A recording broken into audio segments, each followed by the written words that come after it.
Welcome back to the Engineered Angler. I'm back in the shop and working on jig heads. If you remember last time, I did a video on mixing powder paint and how I was mixing powder paint to get good bass jig head colors. I also introduced you to these shaky head jigs that I've been making and powder painting, and I promise you that the next video was going to be a demonstration of how I make them. So stick around.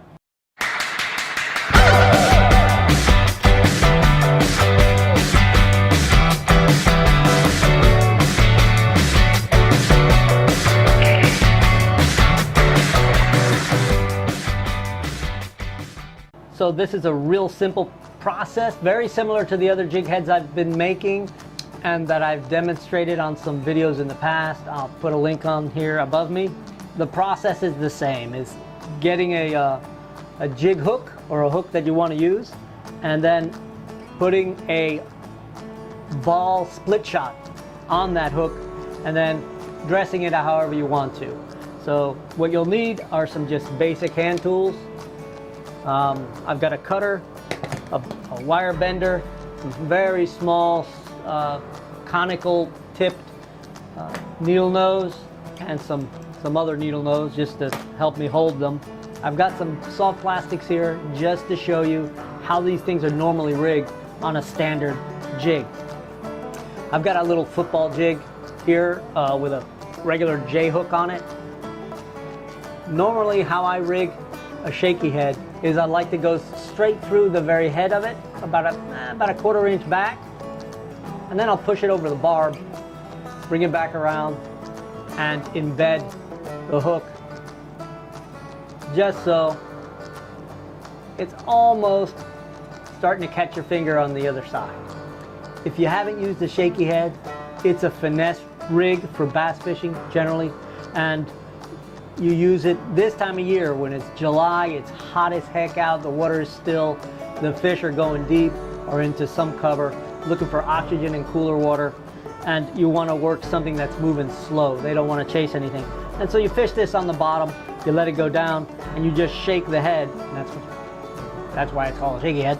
And by flicking the tip of your rod, you can shake that head a little bit, and it'll shake the end of that plastic worm.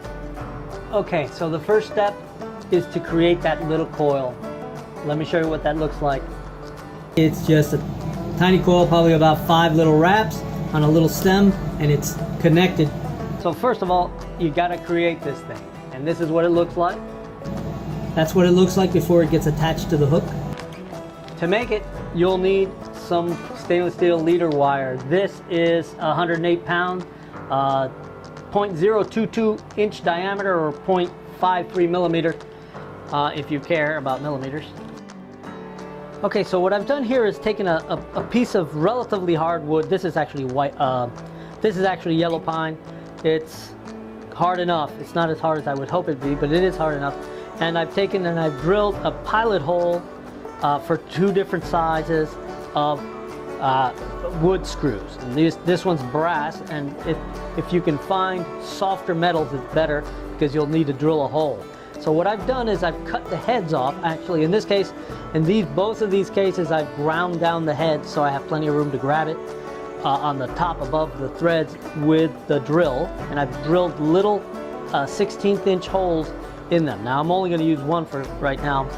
I drilled a small pilot hole in here, and then I drove this in to create a thread out of wood in there with the drill, and I gently drilled it out and in a few times until it screws in and out almost like a machine screw. Now I place this in my chuck,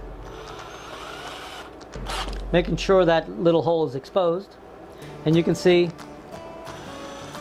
it rolls right in. And I like to use it on a slow setting so I don't damage it. Then I drilled a small 16th inch hole right adjacent to the hole so I can use this same capture pin for both of these sizes. And all this is a paneling nail like that. It's got a nice small head on it, and I pre-drilled it and hammered it in there until it was sticking up about a 1/16 of an inch. You get about 4 inches of wire. It's a little more than 4, but not too much. With a piece of wire cut, you just screw in your wood screw until that hole, as you see right there, is down really close so that you can capture the wire when you turn it backwards. So you'll just stick a small portion of this wire in there. You insert the end into the little hole down close to the wood, just so it sticks out the other side just a little bit, and then you counter rotate so the nail captures it, and then you allow it to rotate up. Then you want to go ahead and leave about 1.25 inches for your tag, and you just sort of allow it to flop over the nail and continue to pull it out. The next step is to just cut off that anchor piece that sticks in the hole, and then you can just undo, and then by just unscrewing it you can pull it off there. Here you have some really nicely spaced coils. From here it's just a matter of cutting off this little bit of a wacky end and straightening this out. You just take this end here and wrap this around the tip until it's actually going through the center of the coil, or more or less through the center of the coil, like so. And then you just want to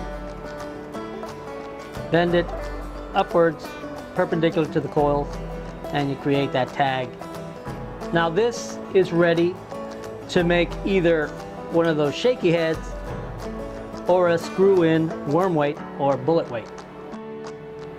Okay, so here's that coil I just formed.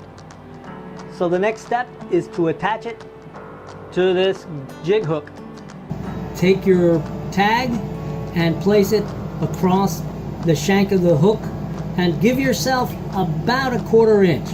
Now you can do a little more, but 1/4 inch works pretty well. So you just cross it, hold it pretty tight, and just wrap it by hand. This is just rudimentary work. There's no real finessing this much, so you just give it a good wrap and a half, and the result is this. Okay, that looks a little bit out of control, but it's simple enough to put into control. You bring it up into the angle you want, and you put a drop of crazy glue there so you're not fighting it while you're trying to get the weight on. And when you do that, it looks like that. So you can see the wrap and the little bit of crazy glue. The next step is to put the jig head weight on it. This is a ball split shot. I'm pretty sure it's an eagle claw. So what I like to do is to hyperextend this open, and the idea is to open it up as wide as you can without actually splitting it. So here you go. It's nice and wide open. The next step is to place it over the wire of your hook and right at the point where that coil is. And just with your hand you can just pinch it in place and have it stay. I like to use a pair of small pliers that have flat jaws and no knurling inside the jaws, so there's no lines in there to mark this slug and put any lines in it. So I'll just take this and I'll just clamp it, and while pushing forward I'll begin to compress the ball, and I'll switch around to the other side.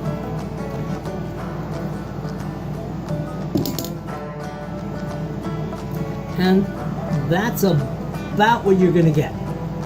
After this, you're pretty much set either to fish it just like this, or you can add some color, and you can do that with a little powder paint or paint, and you can put an eye on it.